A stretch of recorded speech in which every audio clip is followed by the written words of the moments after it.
Hi guys, welcome back to my channel. তো আশা করছি তোমরা সবাই ভালো আছো আর আমিও ভালো আছি। তো গাইস, তোমরা সরস্বতী পুজোয় মানে কারা কোথায় ঘুরেছে অবশ্যই কিন্তু কমেন্টে জানাবে। তো আমাদের তো কোনো প্ল্যান ছিল না যে এই জায়গায় যাব, শুধু বাইকে ঘোরা। মানুষের কি একটা প্ল্যান থাকে যে এই স্পটে যাব, তো আমাদের ওরকম কোনো প্ল্যান ছিল না, শুধু বাইকে সারাক্ষণ ঘোরা। তো আর এদিকে দেখতে পাচ্ছ এই মহারাজা মহারানীকে ফুল পরিয়ে দিচ্ছে, ফুল কিনে।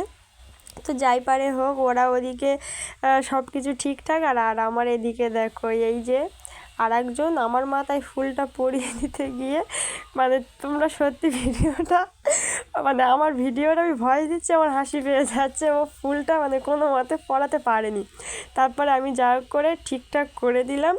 তারপরে যা হোক করে ফুলটা পরাতে পেরেছে। তো দেখতে পাচ্ছ পেছনে যে আংটাটা আছে সেটাও লাগাতে পারিনি। তো গাইস, তোমরা আগেই আমি আগেই বলে দিয়েছি যে আমাদের কোনো স্পট প্ল্যান নেই যে এই স্পটে যাব, আর কোনো সেরকম ভিডিও করা হয়নি, ফটো দিয়েই তোমাদের সাথে সব কিছু শেয়ার করব। তো যাই হোক, একটা স্পটে গিয়েছি, ঢাকির ব্রিজ পেরিয়ে একটা নদী মতো আছে, তো সেখানে গিয়ে একটু ফটোশ্যুট হচ্ছে আমাদের সবার, দেখতে পাচ্ছ তোমরা স্ক্রিনে।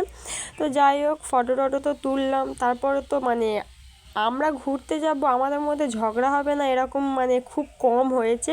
তো ঝগড়া তো অবশ্যই হবে। এখানে দেখতে পাচ্ছি দুই ভাই দাঁড়িয়ে আছে, আর এদিকে আমি রেগে চলে গিয়েছি, ও বাইক নিয়ে দাঁড়িয়ে দাঁড়িয়ে দেখছে। তারপর বাড়ি এসে এদিকে দেখো কার জামা কে পরে। তো গাইস, ভিডিওটা ভালো লাগলে লাইক, কমেন্ট, শেয়ার, সাবস্ক্রাইব সব কিছুই করে দিই।